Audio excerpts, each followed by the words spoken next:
Hello students, एक बार फिर से स्वागत है आपका सुपर आर्टेक्स में। मैं हूं पवन पाल और लाया हूं आज एक और इम्पोर्टेंट टॉपिक जो कि पॉलिटिकल साइंस पर बेस्ड है। टॉपिक क्या है ये तो आप थंबनेल में देख ही चुके होंगे। तो चलिए फटाफट से जान लेते हैं कि आज के क्वेश्चन कौन कौन से हैं।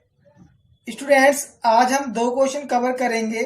द फर्स्ट इज दैट वर्तमान इजराइल का उदय कैसे हुआ। आई रिपीट, वर्तमान इजराइल का उदय कैसे हुआ। And the second is that Israel फिलिस्तीन विवाद से आप क्या समझते हैं।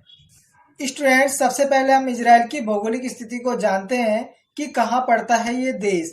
इसके लिए हम मैप का सहारा ले लें तो ज्यादा ठीक रहेगा। ये देखो, ये रहा अपना प्यारा भारत और हम पाकिस्तान से ईरान होते हुए आगे बढ़ते हैं और ढूंढते हैं कि कहाँ है इजराइल। ये देखिए, इधर जॉर्डन के पास मुझे इजराइल दिख गया। इसको थोड़ा जूम इन और आउट करके निहार लेते हैं। ये देखिए, इसके लेफ्ट में इजिप्ट और नीचे की साइड सऊदी अरब भी दिख रहा है और ऊपर हाईलाइटेड मोड पर इसकी कैपिटल यरूशलेम भी दिखाई दे रहा है। स्टूडेंट्स, इजराइल विश्व के मध्य पूर्व में स्थित है। ऐसे में इसकी राजनीति और इतिहास का इम्पोर्टेंट होना तो बहुत ही लाजमी है। और बात करें इस मध्य पूर्व क्षेत्र की तो यहाँ के बासिंदे ईसाई, मुस्लिम और यहूदी तीनों धर्मों को मानने वाले हैं। वैसे तो इजराइल के मूल निवासी यहूदियों को ही माना जाता है।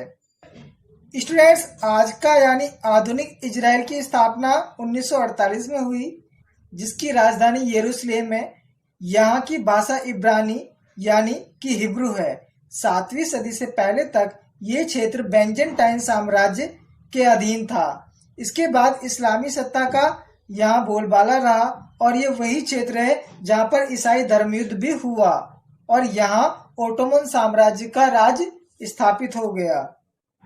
लेकिन जब प्रथम विश्व युद्ध हुआ तब ये क्षेत्र ब्रिटेन के अधीन आ गया।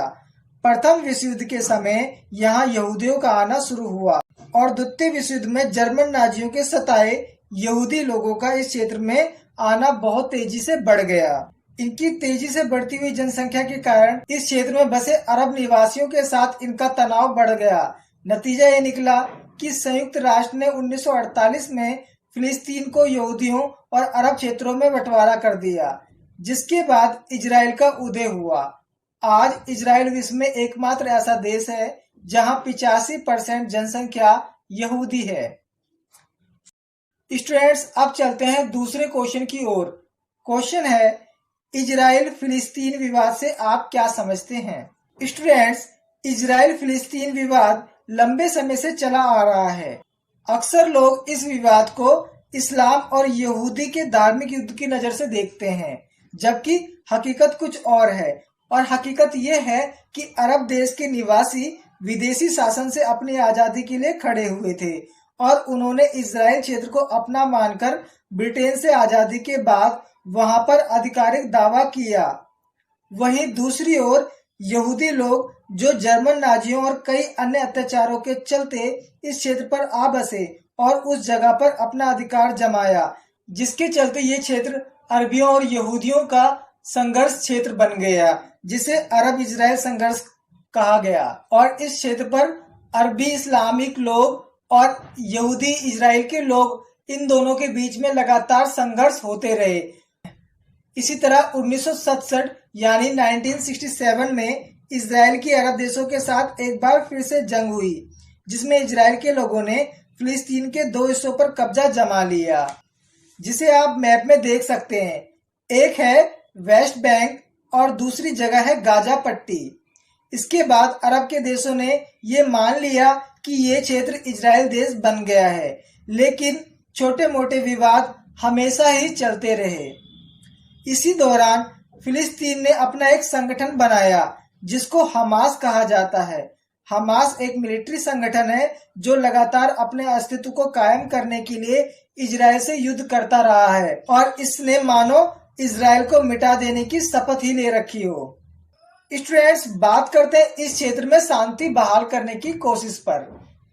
स्टूडेंट्स, वर्तमान में इजराइल और फिलिस्तीन की बहुसंख्यक जनता एक चुनावी पोल के अनुसार किसी भी अन्य समाधान की तुलना में द्विराज्य समाधान को ज्यादा महत्व दे रहे हैं। इसके साथ ही साथ कुछ मुट्ठी भर पढ़े लिखे लोग एकल राज्य के समाधान की भी बात करते हैं, जिनका कहना है कि संपूर्ण इजराइल व गाजा पट्टी तथा वेस्ट बैंक सभी लोगों के लिए समान अधिकार के साथ एक बाई नेशनल राज्य बनाया जाए और इस तरीके से इस क्षेत्र में शांति बहाल करने की कोशिश की जा रही है। सो स्टूडेंट, ये थे 2 आज के इम्पोर्टेंट क्वेश्चन जो आपके बहुत ही काम आने वाले हैं। उम्मीद करता हूँ वीडियो आपको पसंद आई होगी। इसी के साथ मैं पवन पाल आपसे विदा लेता हूँ। मिलते हैं नेक्स्ट वीडियो में, तब तक के लिए पढ़ते रहिए।